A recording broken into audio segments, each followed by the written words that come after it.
కాంగ్రెస్ ప్రభుత్వం అధికారంలోకి వచ్చిన తర్వాత పెద్ద మొత్తంలో సీఎం మారిఫ్ చెక్కులు పంపిణీ చేశామని అవసరమైన వారికి ఎల్ఓసీలు అందించామని సిద్దిపేట నియోజకవర్గ కాంగ్రెస్ పార్టీ ఇన్ఛార్జ్ పూజల హరికృష్ణ తెలిపారు. సిద్దిపేట కాంగ్రెస్ పార్టీ కార్యాలయంలో సీఎం మారిఫ్ చెక్కులను పంపిణీ చేశారు. కాంగ్రెస్ పార్టీ నియోజకవర్గ ఇన్ఛార్జ్ పూజల హరికృష్ణ మాట్లాడారు. ప్రజల కోసం పనిచేయడానికి, ప్రజాసేవ చేయడానికి ప్రతి ఒక్క కాంగ్రెస్ కార్యకర్త సిద్ధంగా ఉన్నారని తెలిపారు. 5 మండలాలకి మున్సిపాలిటీకి సంబంధించినటువంటి సీఎం సహానిధి సీఎంఆర్ఎఫ్ చెక్కుల పంపిణీ కార్యక్రమాన్ని సిద్దిపేట కాంగ్రెస్ పార్టీ క్యాంపు కార్యాలయంలో ఈరోజు లబ్ధిదారులకు చెక్కులు అందజేయడం జరిగింది. ఈ కాంగ్రెస్ పార్టీ కార్యాలయంలో ఈ కార్యక్రమంలో సీనియర్ నాయకులు దాసంజయ్ గారు, మార్క సతీష్ గారు, లక్ష్మి గారు, యువజన కాంగ్రెస్, ఎన్ఎస్సీ ప్రతి ఒక్క నాయకులు లబ్ధిదారులు పాల్గొనడం జరిగింది.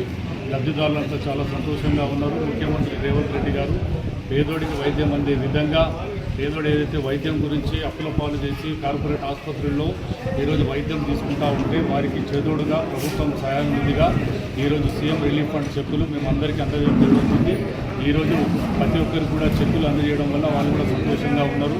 వారికి ఒక లబ్ధిదారు పేరు మన 1,50,000 రూపాయల చెక్కులు కూడా ఇప్పుడే ఐఎస్టీ ఇవ్వడం కూడా జరిగింది. కాబట్టి ఇంకా ఎవరైనా గ్రామాలలో కూడా మేము ఒకటే చెప్తా ఉన్నాం, వైద్య ఖర్చుల నిమిత్తం ఎవ్వరు కూడా అద్దరేపడవద్దు. ప్రభుత్వం మిమ్మల్ని ఆదుకోవడానికి సిద్ధంగా ఉంది. సీఎం రిలీఫ్ ఫండ్ కానీ, ఎల్ఓసీలు కానీ ఈ కార్యక్రమాన్ని ప్రజల్లో ఈ క్యాంప్ కార్యాలయంలో వేగవంతం చేస్తూ ఉన్నాం. ఇంకా ఎల్ఓసీ కార్యక్రమాలు కూడా చాలా మందికి సిద్దిపేట నియోజకవర్గంలో దాదాపు ఇప్పటివరకు 20 మందికి ఇవ్వడం జరిగింది. ఈరోజు కూడా సీఎం రిలీఫ్ ఫండ్ దాదాపు సిద్దిపేట క్యాంప్ కార్యంలో 110 చెక్కుల కార్యక్రమం వచ్చినాయి. ఈరోజు ఆ కార్యక్రమాన్ని ఇవాళ కూడా ఇవ్వడం జరుగుతూ ఉంది. ఈరోజు కూడా సిద్దిపేట నియోజకవర్గంలో ఇంద్రమ్మ ఇల్లుల ప్రారంభం కూడా ఈ రోజు నుంచే చేపట్టాం.